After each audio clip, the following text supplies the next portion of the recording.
Greetings, everyone. Thanks for joining us for our weekly winter webinar series with the Vermont Vegetable and Berry Growers Association. Today's lineup is looking really great. We're going to dive into Colorado potato beetle management with Vic Izzo from UVM, Phil Mason from Crossroad Farm, Goran Johanson from Goranson Farm in Maine, and Jon Cohen from Meadow Farm in Ascutney. We're going to talk a lot about different management for organic potato beetle control. So I'm going to hand it over to you, Vic, without any more chatting from me. Thanks so much. Thanks. So my name is Vic Izzo. I'm an entomologist at UVM, and I work with a bunch of growers in Vermont. And actually, I work with some growers through a collaborative project that actually Goran's a part of through Caleb Goosen out in Maine, part of MAFCA, and with Becky on the same project looking at delayed planting. So I'm going to focus a little bit on delayed planting today, but before I get into delayed planting, I just want to acknowledge all of the people we work with. We work with the Institute for Agroecology, as I'm a part of course, Extension, CALS, and a postdoc on our team, Mariam Nouri Ayin. Quite a few of the slides are from her, developed by her for this presentation.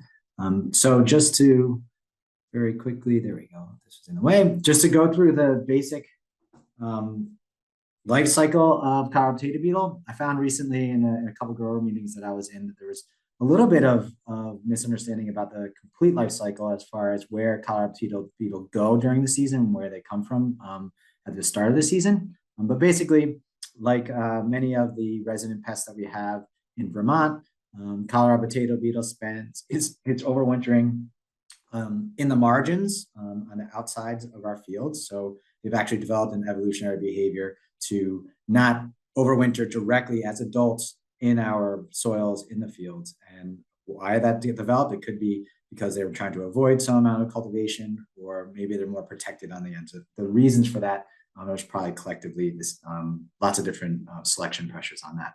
But the basic idea is that in the spring, Colorado potato beetle come out of the ground. They overwinter as adults. They march out into your field looking for any solanums that are around. They often will feed upon some wild solanums, like some wild husk cherries, etc. that we have. They kind of will do fine on horse nettle if you have any of that around, or any of the wild solanum species. And then they will feed on your plants in the early parts of the season, lay their eggs after mating. So the adults will actually feed in order to get enough energy to lay eggs. They lay their eggs on the undersides of those leaves. Larvae hatch out of those eggs, they feed upon the foliage, and then they do pupate directly below the plant. And that's the key idea, is that they do have a part of the life cycle in the soil, which makes them susceptible to lots of different things. A lot of the soil microbes that are in the soil might provide some amount of pest management, particularly fungus. And so we also have a project that looks at applying, some of you might be using Mycotrol or some of these spray funguses. The key thing to think about when we're using these fungi, these insect-killing fungi for pest management control, that's often it takes a little bit of incubation for those fungi to become active and actually kill the insect. So we often will see the actual death from something like Mycotrol happening during the pupation stage, and so reducing the second generation of new larvae, I guess, or technically it's the first generation coming out of the soil. But for farmers, it's the second wave of Colorado potato beetle adults. And so we won't see it killing the adults that are coming out in the winter. So that's just something to keep in mind. A lot of folks heavily lean upon chemical controls for Colorado potato beetle control. And there's a whole host of them. The most effective of the organic controls, and these are all organic controls that I'm showing here. Actually, I think, yeah. And so primarily the spinosad, so entrust is one that people tend to be focusing on. Currently, it tends to be the most effective. One thing to keep in mind that spinosad, as being this extremely effective type of pesticide, its overuse has led to potential resistance cropping up in pockets throughout the Northeast. And we are seeing that. We've seen, of course, in all regions, but particularly in the Northeast where it's been heavily used on organic farms. And so we are starting to see that crop up. I'm not going to spend a lot of time on this particular slide because there's a lot of information here, but for those people that are going to go back to this in the recording, this gives you opportunity to look at the differences and the opportunities and perhaps the challenges with using a lot of these chemical controls. And alluding to this idea of chemical controls, we are not going to spray ourselves out of Colorado potato beetle pressure. On the left-hand side here, what that graph looks at is kind of the years of introduction of an insecticide on the x-axis, and then the y-axis, the years until resistance cropped up. And you can see that, and this, look at all this is resistance that Colorado potato beetle has to over 60 chemistries, pesticide chemistries, but I think there's like 40 on this graph here. And you can see spinosad happened sometime around 1990s, late 1990s. So we've known that they can develop resistance to spinosad, and average time that it takes for Colorado potato beetle to develop resistance is about 6 to 10 years to any of the, on average, across all these different pesticide chemistries. And so that doesn't give you a lot of time to use it if you're using it consistently. And so once that starts to crop up, we need to think about other ways that we can actually control Colorado potato beetle. And the other thing I'll say is that I've seen lots of growers using, and as many of you here, using their chemical controls as part of like an IPM toolbox, not simply using it as a silver bullet, perhaps using it in concert with lots of other types of tactics. And the other thing that you need to be aware of is that when we're using these chemical sprays, or really any control, that the key component of these controls is to be using them at the right time where they're most effective on the pest. And if they're not effective on the pest, then you're basically wasting money. But also, if you're going to be combining some of these tactics, making sure that you're combining them in such a way that they're complementary and they're not actually working against one another, right? So this is a perfect example here. This is a degree day model of Colorado potato beetle. It's really a great, again, this is something you should come back to look at. And basically, it shows that some of the more popular chemical applications tend to be not effective, not because they're not effective in a vacuum, but they're not effective because certain times or certain sizes of these insects, they're just not as effective based upon the dosage that we're using and the size of the insect or potential developmental stage of the insect. And so, for example, when we did have BT, when we had Trident available, first instar larvae was pretty much the only thing that was really effective at. Once it got out of that first instar larvae, I mean the smallest kind of pinhead kind of, or even like, so you can just barely see those little bright red first hatched larva. After you get out of that window, it's pretty much conventional insecticides and spinosad that are going to be effective after you get to those second and third stars. So it's, again, combining those things are going to be, you have to pay attention to the development stage of those insects.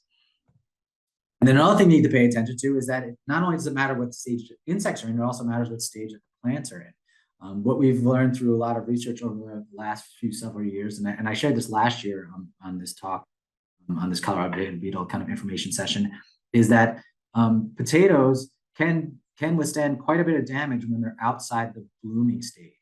So if you have a high amount of pressure, as long as you don't get complete defoliation in early parts of the season, it's not going to actually cause that much damage on yields. And so what we're looking at here in this graphic, on the x-axis, we're seeing the life cycle of the plant, of the potato plant, and then on the y-axis, we're looking at the damage in yield loss, or the maximum reported damage without yield loss, I should say. And so as you can see on the left-hand side, that's that first kind of stage when they're only about a foot tall. And then on the other side, after it gets out of that blooming stage, when most potatoes are starting to tuberize, it's not really causing that much of a problem. It's not leading to much yield loss.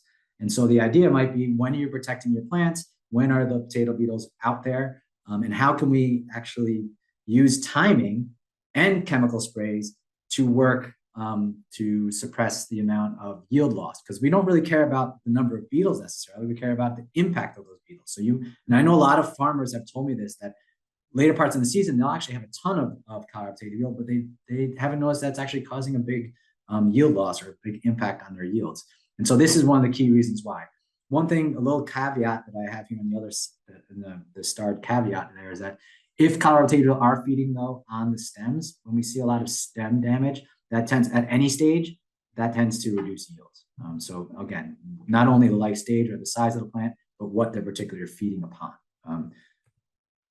And so all of this information, the chemical, the resistance data, the understanding of timing, the understanding of timing of the plant and how it relates to the timing of the damage of the Colorado potato beetle and the arrival of the Colorado potato beetle, and its impact on yields led us to kind of talking to farmers about how they're managing the timing of their planting. And there was some discussion that a lot of growers were delaying their planting in Vermont and other parts of the Northeast, and they were showing some efficacy with that approach. And so we put together a project that got funded, and we've been investigating over the last couple of years. And I'm just going to show some preliminary data. Well, it's analyzed data, so I shouldn't say preliminary, but it's only through one season of data that we've been collecting. And so right here, this has been something that was, this was a fully replicated study at the Hort Farm, the University Farm here at UVM. And the basic experimental design was that we had a certain number of plots of potatoes, all the same variety, that were planted at certain dates. And we basically did them every 2 to 3 weeks. And so these are the optimal planting dates that we had as it related to the mean weight of a select number of potatoes. So what we did is we collected all potatoes, and we weighed each individual potato, and then we had a mean weight of that entire. Instead of a total yield, we want to get some idea kind of the distribution of the size of the potato, because that's what a lot of growers were interested in. Because you might have had a lot of big ones that kind of skewed what they were looking at as far as yields are concerned. And what we saw was, I guess you're all in my way here. What we saw that plants planted June 24th and July 1st seem to have the largest, highest yields as it relates to mean weights. And that was significantly later than the average planting date that at the Hort Farm that they've been doing for the last, whatever, 10 years. And as you can see here, even if we went to June 10th, we kind of saw those yields, and in some places they might have been lower in some of those plots, but consistently we saw kind of that June 24th to July 1st date, we got pretty good yields in comparison to the other. And of course, the July 15th date, where we had really good plants. They're green, lush, didn't have a lot of pressure. They just didn't have enough time to bulk up. And then we also did this study on several kind of on-farm trials. And there's 3 farms here. So and basically these early or late were different on each farm based upon when they're consistently, it's kind of like their grower control. Early was what they would normally do, and then later was 2 to 4 weeks after they kind of the treatment effect of that. And so what you see here is on the first farm on the left-hand side, greater than 50% damage, or the proportion of plants damaged in those plots. And as you can see, with more than 50% defoliation that we were seeing. And then on the later planting, some of the plants had about 11 to 25%, and then the vast majority of them only had 0 to 10%. And then you can see that's a consistent pattern in the second planting date we saw across all 3 of them, right? So in the planting date in the middle, we saw anywhere from 0 to 10% across all of the proportions of plants, and then 0% on a significant number in the late. And then the same thing, although on the final farm on the right-hand side, we didn't really see much damage throughout either early or the late, which does sometimes happen. And so I'm just going to end here. I know I went through that very quickly. I would normally take a lot more time kind of going through each of those slides, but just I'm going to end here on some testimonials from growers that we worked with. There's some that are very positive, some are neutral, and some actually shared that it was actually worse in their later plantings. And the key component that I would say for those farmers that conveyed to us that the second planting did worse, those second plantings tended to be in June, not as late as the ones that we saw at the Hort Farm. And so this last quote on the bottom here, I'm picking CBB larvae off my second planting on a regular basis, meaning the later planting, but nearly 0 larvae on the first planting. So June 12th was the second planting. And so that brings up the question of, can you actually delay planting and that will be beneficial, or can you plant earlier and will that be beneficial? So it's the idea of just breaking that synchrony between your plants and the pest is just the basic idea. It's not specifically about planting later. It's about planting at a time when those Colorado potato beetle are not either on your plants or finding them So they're not there in space because you've delayed it, or they're not up yet and you're getting enough canopy that you can withstand that pest management. We can that pest pressure, I should say. All right, that's everything I got. And so I just want to thank our undergrad season.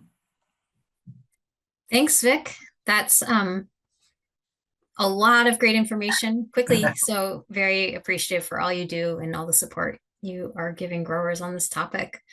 I'm gonna switch over to Phil here, and Phil is going to talk about some of his management strategies with Colorado potato beetle from Crossroads Farm in the Upper Valley. So thanks a lot, Phil. Thanks, It's a beautiful Becky. day to be sharing, so very appreciative. Perfect. Well, thank you. Thanks, Vic. That was great. Very informative. And thanks, Becky. Um, yeah, so Phil Mason and I own Crossroad Farm, Post Mills, Vermont, in the Upper Valley, Vermont, New Hampshire. Here's an overview of our farm there. We have approximately 48 acres of crops that we produce annually, 17 high tunnel greenhouses. We're very diversified. I threw that in there just to sort of provide some context as to our potato crop. We grow about an acre to an acre and a half of potatoes, 6 acres of sweet corn, ton of greenhouse tomatoes and cherry tomatoes. Everything else is small, couple acres of this, couple acres of that. Um, Employ four full-time people, four-time employees, everyone else part-time and in the retail world. Um, and yeah, so every year we plan our potatoes. On the next slide, you'll see I wanted to put this in just to sort of demonstrate. I mean, I think that even though it's a small crop for us, we do map out all of our crops, and it's something I give a lot of credit to the Tim and Janet Taylor, who I purchased the farm from. Is Tim in particular kept incredible records, and this is just an example of our potato map for this year. So we'll have all the varieties that we're growing. We'll have the row length of where they're planned, and that big, so the row length, and then if you enter most of those columns are formulas, so you can enter in the weight and determine based on how many pounds we have per foot, how many linear feet of each variety we're going to have. And it's not perfect, but it's pretty good, and it's really important for us. It's something that I'll circle back to, but we are very limited with our acreage relative to what the demand that we're trying to meet and the production goals that we're trying to achieve. And I will circle back to that relative to the potato production because it's an interesting point and specifically how it relates to our farm and the potential of a second planting. What we've done in the past, sort of for years, is to pick up our potatoes sometime in mid-April. We buy them from Chappelle's, Bob and Barbara Chappelle in Williamstown. We green sprout. In the past, we've green sprouted about half of them, so we'll choose mostly the early varieties, cut them, leave them in the greenhouse in one of our bedding plant greenhouses to wake up and start shooting little sprouts from. Usually they stay in there about 2 weeks. And then in the end of April, as soon as the conditions in the field allow, we will plant them. We've planted them as early as like April 25th before, as late as May 5th, May 8th. So pretty early. It's one of the first things we'll do after our first, head lettuce, greens, root crop sowings. We plant them, we row cover them immediately. Getting to a little bit of circling back on most of our sales are direct to consumer through our farm stands. So new potatoes are a really important thing for us. We want to have not only new potatoes, but just a consistent potato crop. We don't have any wholesale contracts, looking for hundreds of pounds, thousands of pounds of bagged potatoes starting in September, nothing like that. We want to have new potatoes, hopefully by the 4th of July, and then to the best of our ability, have them consistently through when our farm stands close in mid-October. So that's very unique to us. Not necessarily unique to us, but it's certainly something to consider when thinking about potato production, sort of what your goals are and what your markets are relative to the CPBs and cultural practices, things like that. So in the past we've done that early planting, and then we followed it up with a second planting a couple weeks later. And one of the things that we started to find, now again circling back, we've been growing potatoes here at Crossroad Farm for 40 years now.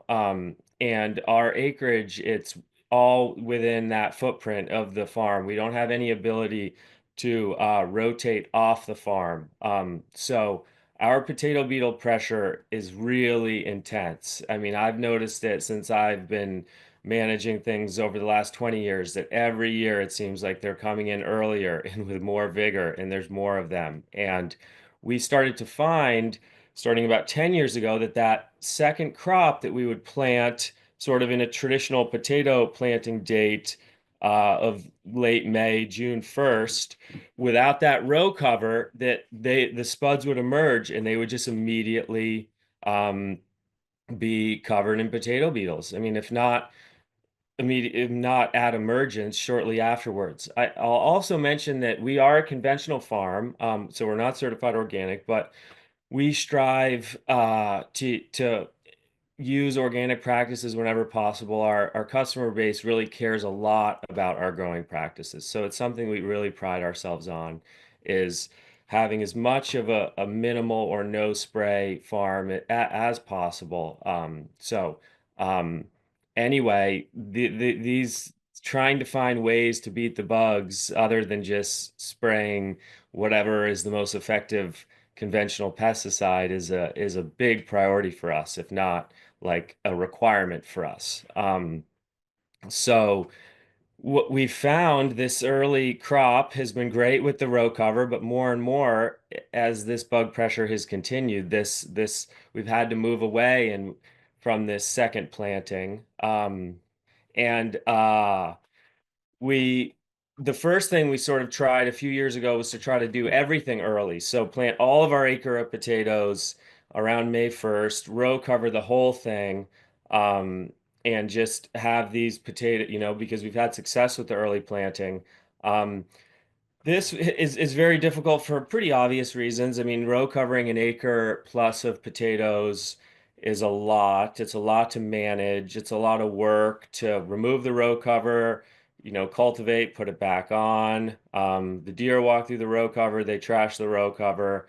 Uh, the weed control, depending on the season and what we've had planted there the prior year, can be a real disaster. I mean, potatoes for us are one that's relatively easy to cultivate and control weeds on, but still, if we have a really warm spring, that row cover can just absolutely promote some incredible weed growth. And what's more, we found that this has been great. When it works well, it works well, but then basically we have full-grown potatoes by mid-July that we aren't really in a position to harvest. This is then our entire potato crop that we're wanting to harvest sort of incrementally over a few months, starting in early July, through September. And so practically then we're managing and battling the weeds for, months after the crop is ready to harvest. And then of course there's the issues of leaving a marketable potato with no vines in the ground for months, and the sort of issues associated with that. Um, so we started to think about a later crop, a late planting. And I know a lot of folks have talked about it. Jake Guest at Killdeer Farm has told me about it for years. The thinking there, as Vic alluded to, is that maybe if you plant it late, the bug, sort of like in its most fundamental, I think it's if you plant it late, maybe the bugs are gone. Also with us, I referenced our limited land base, and there is potentially, I mean, there is an upside for us in that, an acre and a half is still a decent amount of land, and if we can split that in half, we're able to plant early season veg on the ground that would be our second potato crop, our delayed potato crop. And that's what we tried this year we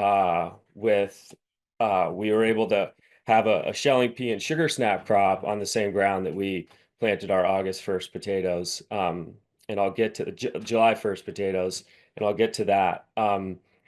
So yeah, so thinking, maybe the CPBs will be gone. You can potentially double crop it well. And I think that it does with us, with our markets of trying to have early new potatoes and then want to have a fall potato crop. It's nice to be able to have it sort of broken up and that there's a nice synergy from a harvest perspective of being able to sort of view that early crop as like the new potatoes and then the late July 1st crop as sort of your fall storage potatoes. Um, so this year we tried it, and we did our typical end of April planting. In fact, you can go to the next slide there, and yeah, so green sprouted, row covered, planted on May 1st, stored the rest, which was about, wasn't a huge, we wanted to just try it this year. So it was something like 800 pounds that we planted on July 1st, maybe 1,000. Like I said, planted into ground that we had shelling pea and sugar snap. So it was great to be able to have a legume there to fix a little nitrogen. But and things looked really good. I mean, the plants emerged a few weeks later. That's a photo right there, not of the bugs, but of the plants. That might be a month after we planted them or so. They look great. Thought it was going to be a home run, but eventually by like late July, early August, we did start to see some CPB activity on it. I will say that like it never really got that bad. I mean, like I said, so we're not so getting to spray efficacy for a second, and trust was something that we use very consistently. We kept to the guidelines and just sprayed it once, but and in fact we would only spot spray if we could. But we found about 4 years ago that the efficacy just went all, basically down to zero on our farm.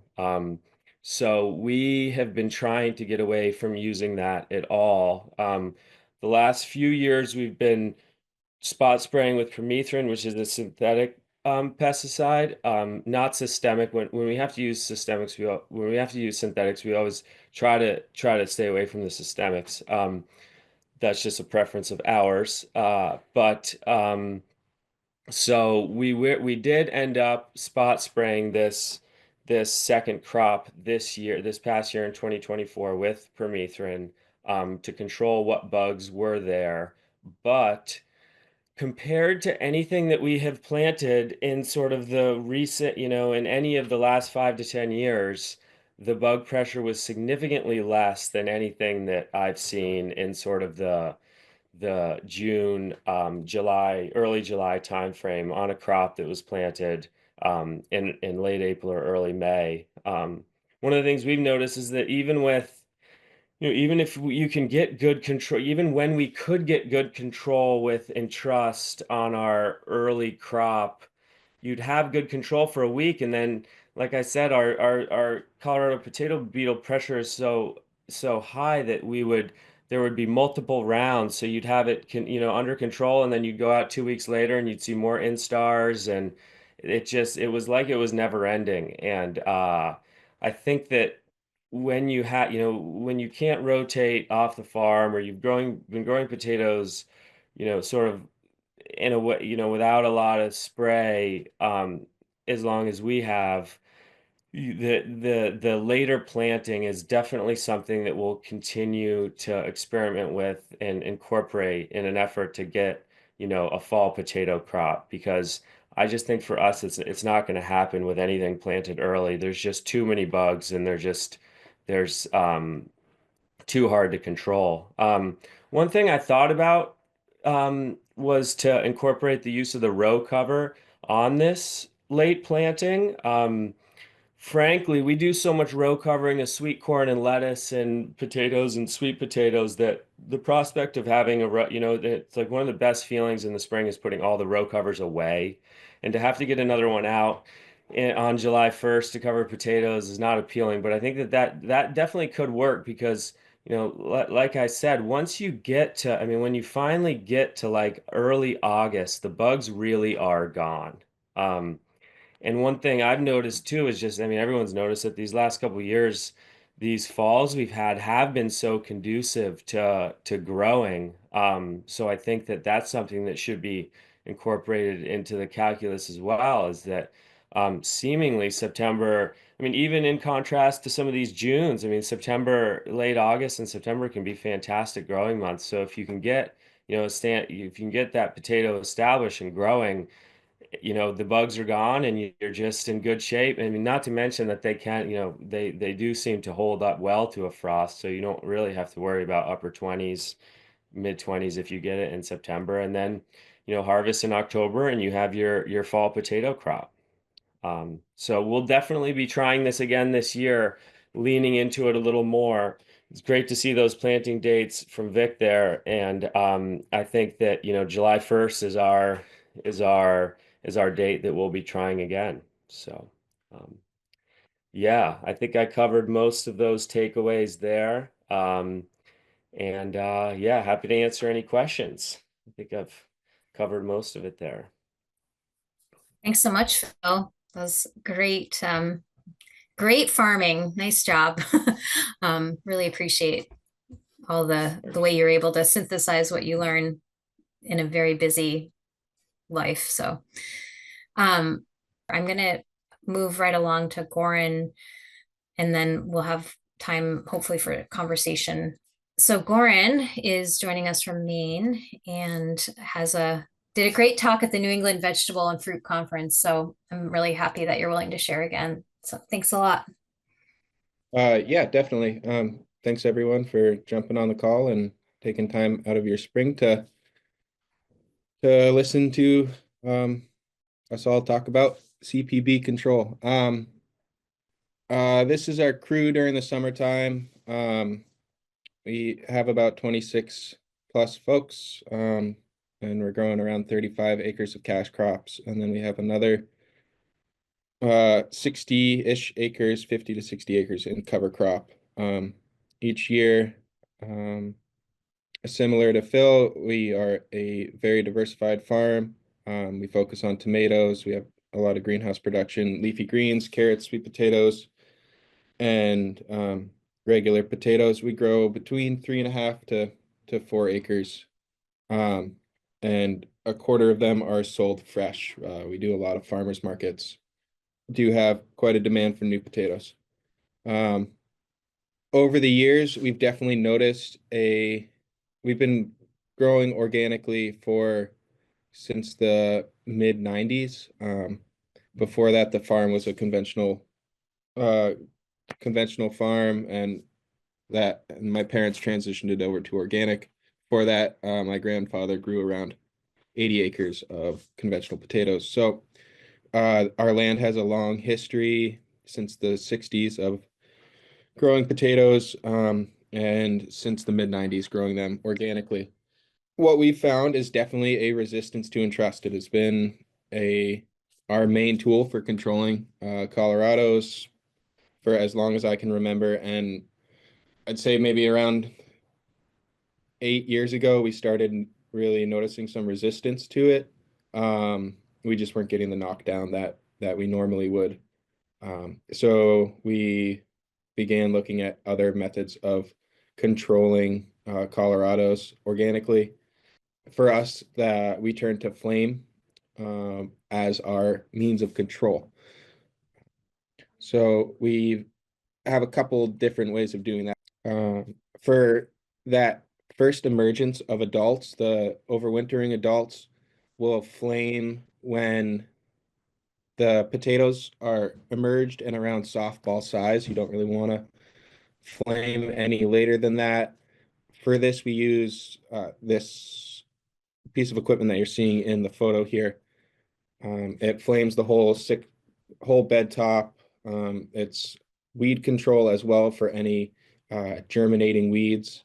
It's a 2-in-1 pass. We're using it for weed control and also to flame any adults that are on these emerging plants. You don't want to flame when they are larger than softball size because you'll get quite a bit of foliage damage. But if you do it around softball size, depending on your varieties, it's not going to be across the field in one go.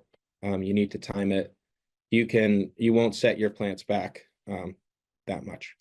So this is another photo of the first iteration. We use it now solely for stale seed bedding ahead of greens. The issue that we had with this, so we were using this as well for in-row weed control, and with the beetle beater that we'll be talking about here in a second. And the problem that we found with that is this machine was required more and more for stale seed bedding as we changed our growing practices, and the conversion time to switch it over from in-row burning to being able to burn a full bed just was really cutting into our efficiency and our ability to time our weed control. So we developed a second burner for our operation, which is mounted here in this photo. It's solely set up in this configuration. There are two central burners that do the bed middle, and then a burner behind each of the wheels. We farm, this photo's a little expanded. We farm on 6-foot centers, and it almost fell into our lap. It was a stale seed bedding unit that someone had in their barn who was retiring. What we ended up doing with it is building these shields to protect the vines from the flame, so we could be applying flame to kill Colorados throughout the season. It works really well for burning in-row weeds. Here's another photo of that system. It's the burners are Red Dragon burners. It was put together incredibly cheaply, I think, for the use that we get out of it. And it was all fabricated on farm, essentially.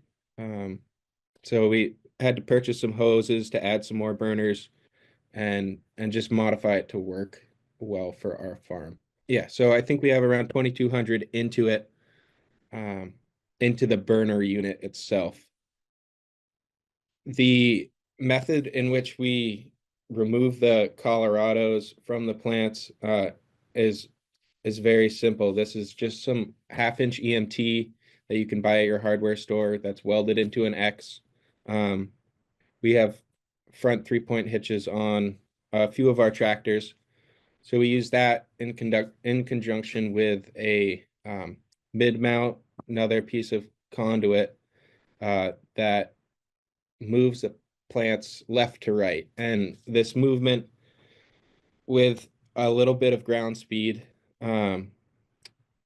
it's effectively like if you were to walk through your field and just knock the potatoes off by hand into the row, and then have a backpack burner and flame them where they are. You're not trying to completely cook the potato beetles. What we've found, or the larvae, it works for both of them. What we have found is that I can be traveling around 4.5 to 5 miles an hour, and all I'm trying to do, since the flame is so intense, it singes their antenna, or I don't exactly know what it's doing to them, but it's effectively terminating them just from our visual look afterwards. If you're good with your height control, you're doing pretty minimal damage to your crop. So here you can kind of see our setup where the leaves are a little bit shinier, kind of just forward of the tractor, is pretty much what you'll be seeing as you go through the field, and the plants will be knocked back and forth by that front mount and the mid mount, and then they'll be knocked into the bed middles and the wheel tracks, and then effectively flamed by the 3-point hitch mounted flamer. This is kind of a input cost per application. I can burn about 4 acres of spuds with 16 gallons of propane. Granted, I imagine fuel prices are going to be a lot higher this year, but I still think it's a pretty cost-effective control in comparison to one application of Entrust, where if you're just factoring in the chemical cost, it's around $500 for us to spray 4 acres with Entrust, whereas I'm spending $52 on propane for this control. Depending on what stage the Colorados are at, when they're younger, they're just not as latched on to the plant. It's similar to when you're spraying, the earlier you can get them, the better, because they're not as strong. They get knocked off easier compared to an adult or something in a later instar. So that's what we've found, is the earlier we can get out there with the beetle beater, as we call it, the more effective we will be in controlling them. Nice. I think this is a quick video. Oh, it's pretty poor quality. I guess if you'd like a video of it in action, you can reach out to me via our email. I'm also happy to answer any questions. It's a lot to cover in 15 minutes. But you can kind of see the action that we're trying to create here on the plants. It's a side-to-side action. We're really not trying to have them drop directly down. We're trying to knock them one direction or the other. So into the bed middle or into the wheel track is our goal with that. Yeah. I think that's, Awesome. It looks yeah. like you have a few more videos or pictures. I can pull that back up.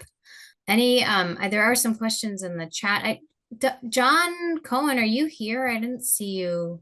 Yeah, I think I have like 2 more videos in there or something. Yeah. We don't need to watch them, but Yeah, I think they're going to drop us back into the Google thing again, because yeah. I pulled these off your Google slides. So maybe we'll pause there and have time for questions, and we'll share out the slides, and people can watch the videos at their leisure. There are a couple of questions specifically for you, Goran, from Bruce. When you flame the potato plants after emergence, how fast do you drive, and at what pressure is the gas? 25 to 30 psi. I turn it down a little bit compared to when I'm still seed bedding. And I'm still trying to maintain that 4.5 to 5 miles per hour of ground speed. In terms of weed control, that's what we shoot for as well. We found that going slower doesn't necessarily mean a more effective kill. And yeah, ground speed is your friend, especially if you're just trying it out for the first time. I would have your ground speed a little bit higher than around 5 miles an hour.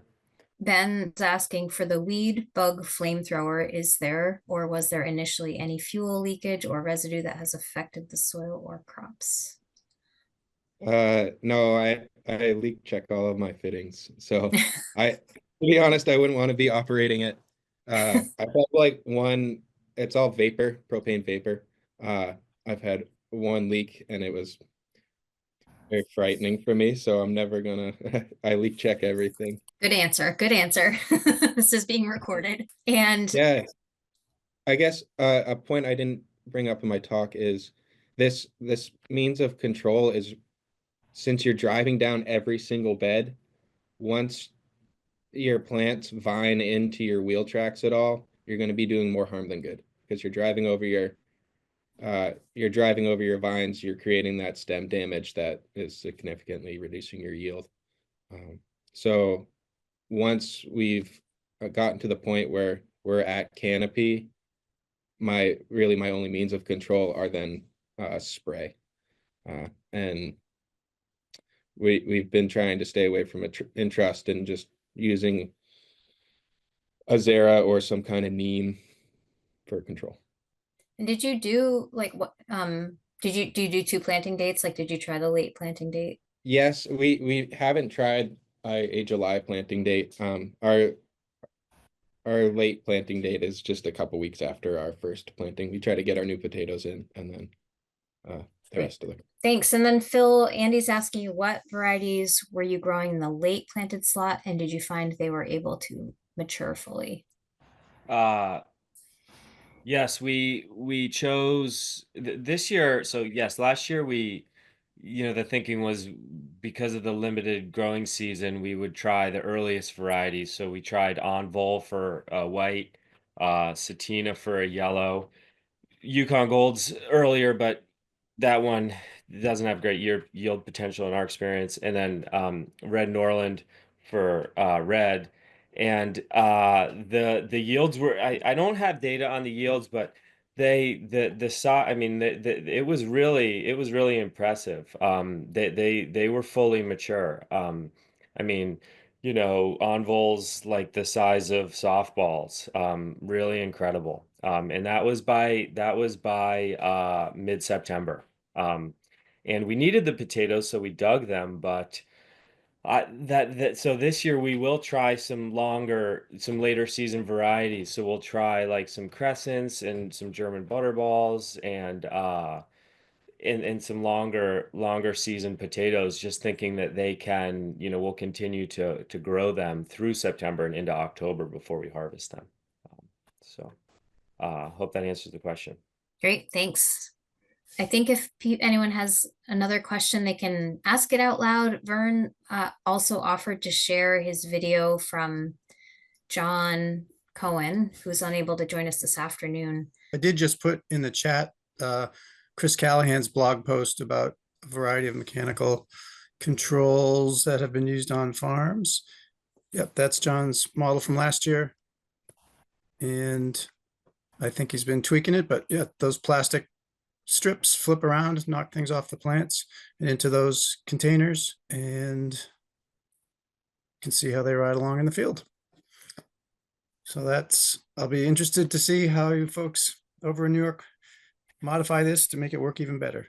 I know John's Are the pretty pleased plastic with it. strips just moving like passively with the action of the ground speed of the tractor? Is there anything? No, it's on the PTO. It swirls around like a big fan. Oh, gotcha. So it's actually whacking the plants. Wow. The video is in the post I just gave from Chris's blog, so you can see it on YouTube in action. We will look forward to hearing more about how this works in a research trial next year. So, and also, I know the folks over in New York Extension have been doing some work. I don't know if they have something to add. yeah, I know Ethan and Teresa are both on here. There is this talk, I know Ethan's asking Vic this in the chat, but about getting another VT product on the market. There's been a lot of back and forth with whether or not that's going to happen. So if anyone has Caleb just talked, you were on that, I think, Becky, right? When we last talked to him, he said that Certus isn't looking to redistribute it. And the new formulations that they tried still aren't self-stable either. So, but one thing I did want to point out about the delayed planting piece, the basic concept of what Phil was saying is true in the idea that as you plant later, what happens is those Colorado potato beetle come up, they search for solanums, they don't find them in your field, they go to other solanums or to your neighbors to a different farm. They almost, because the larvae don't like to move off their plants too much, so they kind of stay on that planting for at least almost an entire generation, and they move to your plants. That's one benefit to like reducing the numbers. But on the other side, one thing that you need to keep in mind is that the diapause process, or the process that initiates hibernation in beetles, is day length dependent. And for Colorado potato beetle, that starts about 14 and a half hours worth of day length. And so that's like early August for most of us on this call. And so what that means, they don't immediately just leave the field. What they do is the adults stay, they just stop laying eggs as they start to prepare to go out, leave the field, and then go down to burrow. And so what that essentially means is you miss them during the early part because your potatoes are not into July. They get there a little bit later. Your plants, hopefully they'll get big enough. But then by the time they start to flower, they're getting flowering in early August. So you're actually, even if you have Colorado potato beetle during that early part, they're not hitting them when they're reducing the yields. And then after August, they're no longer laying eggs anymore. So you're just dealing with what's left that was actually laid before in the larvae that are left. So you're actually like reducing the pressure on both ends. That's why, Phil, when you're talking about you don't see them later, and that's because they're literally done. They're not laying their eggs. So if you don't get those eggs laid during that time period, you're just dealing with the larvae that were there from that short window between July 1st and August 1st. And so that's the other benefit. We kind of like shorten the window on both sides for those populations. So I just wanted to point that out, that's why when people say they want to do it earlier, that might work because you're feeding your potatoes getting large enough so that they can withstand it, they can tolerate them, and the beetles maybe come out later, whatever it may be. But then you don't get the benefit of later on because they're still laying eggs in that second generation. They're still active. So I just wanted to point that out. That's kind of like a double-edged kind of approach. Vic, following up to that too, like Phil thinking about using row cover for that second planting. How are they they're just traveling on the ground so you could protect them with a cover? Yeah, they're kind of lazy. That they will fly, and they'll actually fly earlier in their development as adults. So like after they become out of the ground from pupating from either area, they're less likely to fly immediately, but they'll fly from one place to the other. But it's harder for them to get under too. But they are more apt to get underneath the row cover if you don't have it down very well. Any other questions or points or clarifications? Hi, Becky. It's Chuck Moore with Cooperative Extension. How are you? Hi, you've done a lot of great work with this. Well, no, actually, we're just getting started. And that's what I think I was just going to chime in is that so we actually purchased one of Jon Cohen's beetle beaters that we're going to put into a side-by-side trial with a bunch of other treatments that we've concocted. The other big part of what we're doing is trying to track a little bit better some of the resistance issues that are going on, not just to spinosad, but to a lot of the other materials that our conventional growers are using as well. So that's just another component of that trial. So if you contact me next year around this time, hopefully we'll have some side-by-side comparisons of a bunch of treatments, including delayed planting stuff as well. That's great. And you guys are in Eastern New York. Where's the trial going to take place? Trial will actually be down in Kingston. Okay, At the Hudson Valley Farm Hub. great. I'd Thank you love to for vi- sharing. We would love I to. I grew up around there. I'd love to visit when I'm down there this summer, if that's possible. Well, it depends how things look. If it looks like it's Okay. going well, then sure. Okay. Great. Well, it's super fun to collaborate on this. I know I've been hoping we can learn from your project, and also working with folks in Maine has been great. So thank you all for offering your great information, and happy planting. We're getting close to, I guess, Phil's planting date is right around the corner. So Hey, thank you. I'm gonna put Yeah. in another quick shameless plug. If anybody's interested, I've done almost 18 years of potato variety trials over here, at least. And we've discovered quite a few nice varieties over the years. So it's on our website. If you just Google ENYCHP, and just there's a bunch of photos of vegetables up on the top. If you just click that, it'll scroll and you get to potatoes. Just click the potato one, and you'll find our variety trial results with full presentation of slides of all the different varieties and a lot of the yield data and stuff like that too. So Phil, thanks for sharing that variety list. It was interesting to see, what you're growing and how things are looking out there. So thank you. Yep. Thank you, Chuck. That's awesome. I'm trying to get that. You guys have so much good work to share from Cornell. So thank you all. Get back to Thank the you, Becky. sunshine. Thanks, Becky. Thank you. Thank you. Thanks for sharing, Becky. Goran, Phil, and Vic. You guys are the Of course. best. Thank you. Bye.